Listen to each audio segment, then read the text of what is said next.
Hello అండి, నమస్తే. అందరూ ఎలా ఉన్నారు? నేనైతే చాలా బాగున్నాను. మీ అందరూ కూడా బాగున్నారని, బాగుండాలని మనస్ఫూర్తిగా అనుకుంటున్నానండి. మీ అందరూ నిన్న రథసప్తమి పూజ బాగానే చేసుకొని ఉంటారు. నేను కూడా బాగానే చేసుకున్నానండి. ఇంకేంటి, ముందైతే రథం ముగ్గు అయితే ఇలా వేసాను సింపుల్గా. చాలా సింపుల్గా వచ్చింది కదండి. ఇంకా పొద్దున్నే కొంచెం హడావుడిగా ఉంటుందని నైటే కిచెన్ అంతా క్లీన్ చేసి పెట్టుకున్నాను అనమాట. ముగ్గులు అయితే వేసానండి కిచెన్ నిండా. అసలు బయట వేయాల్సిన ముగ్గులన్నీ ఇంట్లోనే వేసావా అంటున్నారు మా పిల్లలు, మా వారైతే.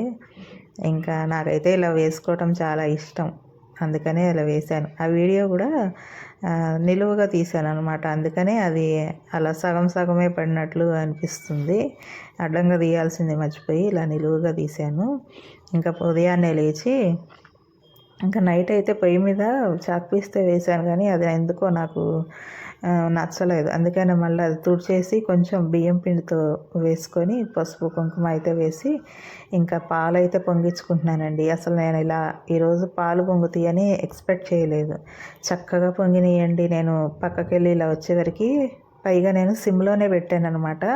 చక్కగా తూర్పు సైడు చాలా బాగా పొంగినాయండి. నాకైతే చాలా సంతోషంగా అనిపించింది. ముందు ఒక 1/2 లీటర్ పాలను తీసుకొని చక్కగా కాచిన తర్వాత కొన్ని బియ్యం అయితే వేసుకున్నాను. 3 గుప్పిళ్ళు బియ్యం అయితే వేసుకున్నాను. ఇంకా వేసి పాలు మరిగిన తర్వాత బియ్యం అయితే వేస్తానండి. అన్నం చక్కగా ఉడికిపోయిన తర్వాత బెల్లం వేసుకుంటాను. బెల్లం వేసేసి స్టవ్ అయితే ఆఫ్ చేస్తాను. ఇలా చేసుకోవటం వల్ల అస్సలు మనకు పాలు అనేది విరగవండి. చాలా టేస్ట్గా కూడా వస్తుంది పరిమాణం అనేది. ఇలా ఆ వేడి మీద పెట్టేసి కాసేపు మూత పెట్టామనుకోండి, బెల్లం అంతా కరిగిపోతుంది. చాలా టేస్ట్గా అనిపిస్తుందండి. అసలు ఒకసారి ఇలా ట్రై చేయండి ఎవరైనా కానీ, చాలా బాగుంటుంది. ఇంకా నైవేద్యం కూడా ప్రిపేర్ అయిపోయింది. ఇంకా కొంచెం కాళ్ళకి పసుపు అయితే రాసేసుకొని ఇంకా పూజ దగ్గర అయితే కూర్చుండిపోతానండి. ఇంకా ఆ పనులు ఈ పనులు అన్నీ చేసుకుంటా సర్దుకుంటా పొయ్యి దగ్గర కొంతసేపు, దేవుడి గదిలో కొంతసేపు అలా చేస్తూ ఉంటాను. కాళ్ళకు పసుపు రాసేటప్పుడు కింద అయితే ఒక క్లాత్ కానీ పేపర్ కానీ ఏదైనా వేసుకొని రాసుకోవాలంటండి. అందుకనే నేను ఒక క్లాత్ అయితే వేసుకొని అలా రాసుకుంటున్నాను. ఇంకా పూజ దగ్గర కూడా అంతా శుభ్రం చేసేసుకున్నాను. శుభ్రం చేసేసుకొని ఇంకా పూజ అయితే చేసేసుకుంటున్నానండి. అవును, పూజ గదిలో 3 కుందులతోటి దీపం పెట్టకూడదా, 3 ఒత్తులతోటి దీపం పెట్టకూడదా? నాకైతే అర్థం కాలేదండి. 3 దీపాలు అయితే ఉండకూడదు అన్నారు, కానీ నాకు అదే అర్థం కాలేదు. మీలో ఎవరికన్నా తెలిస్తే నాకు కామెంట్ చేయండి. ఇంకా నేను ఇలా అయితే సింపుల్గా పూజ అయితే చేసేసుకున్నాను. ఇంకా వండిన నైవేద్యం కూడా పెట్టుకున్నాను.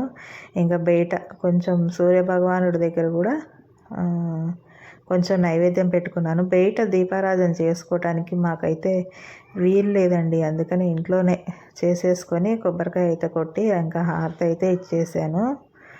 ఇంకా పూజ అయితే కంప్లీట్ అయిపోయినట్లే. ఇంకా బయట తులసి చెట్టు దగ్గర కూడా పూజ చేసుకున్నాను. ఇదిగోండి, పూజ అంతా అయితే అయిపోయింది. ఇలా అయితే చేసుకున్నానండి.